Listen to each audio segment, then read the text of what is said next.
O Evangelho segundo o Espiritismo. Capítulo 25. Dai gratuitamente o que recebestes gratuitamente. Mediunidade gratuita. 7. Os médiuns modernos. Porque os apóstolos também tinham mediunidade, igualmente receberam de Deus um dom gratuito, o de serem os intérpretes dos espíritos para a instrução dos homens, para mostrar-lhes o caminho do bem e conduzi-los à fé, e não para vender-lhes palavras que não lhes pertencem, porque não são o produto de sua concepção, nem de suas pesquisas, nem de seu trabalho pessoal.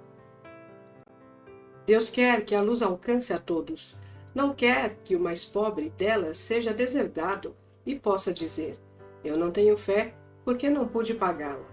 Não tive a consolação de receber os encorajamentos e os testemunhos de afeição daqueles por quem choro, porque sou pobre. Eis porque a mediunidade não é um privilégio e se encontra por toda parte. Fazê-la pagar seria, pois, desviá-la da sua finalidade providencial. 8.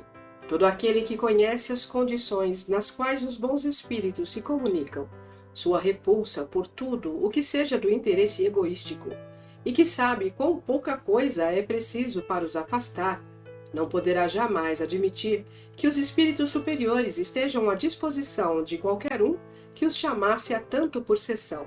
O simples bom senso repele um tal pensamento.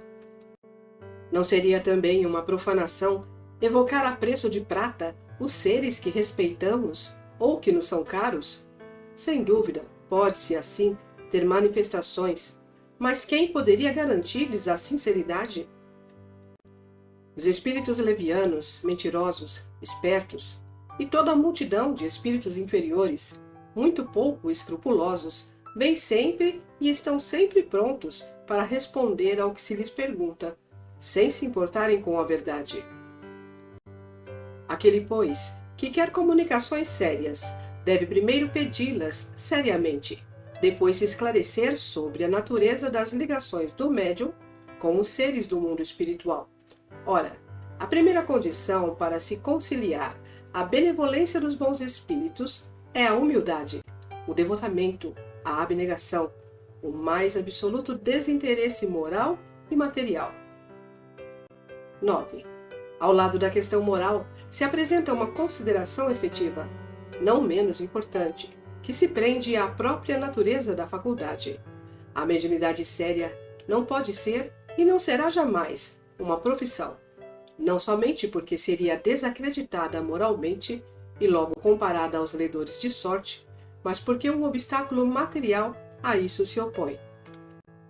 É uma faculdade essencialmente móvel, fugidia e variável, com a permanência da qual ninguém pode contar. Seria, pois, para o explorador, um recurso sempre incerto, que poderia lhe faltar no momento em que lhe seria mais necessário. Outra coisa é um talento adquirido pelo estudo e pelo trabalho, e que por isso mesmo é uma propriedade da qual, naturalmente, é permitido tirar partido. Mas a mediunidade não é nem uma arte, nem um talento. Por isso, ela não pode tornar-se uma profissão. Não existe senão pelo concurso dos espíritos.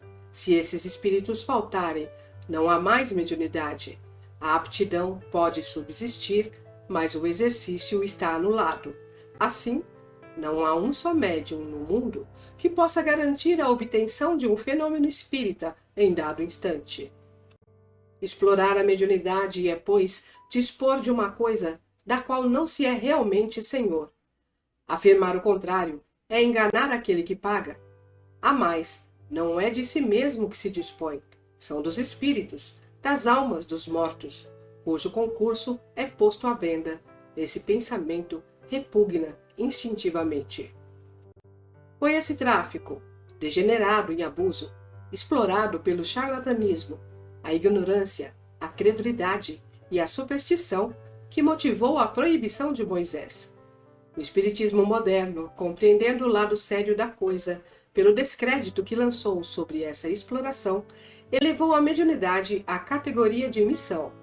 Ver o Livro dos Médiuns, capítulo 28, O Céu e o Inferno, capítulo 11. 10.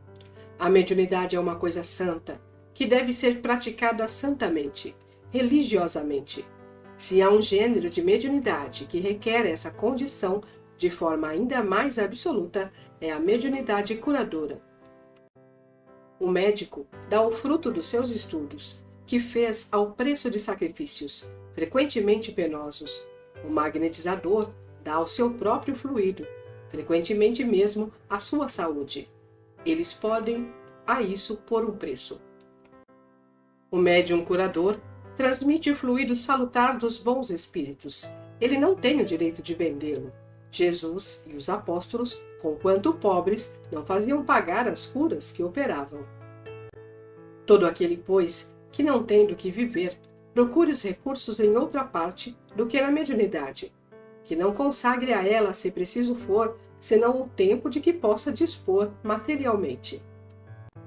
Os espíritos lhe terão em conta o devotamento e seus sacrifícios, ao passo que se afastam daqueles que esperam fazer deles um meio para subir.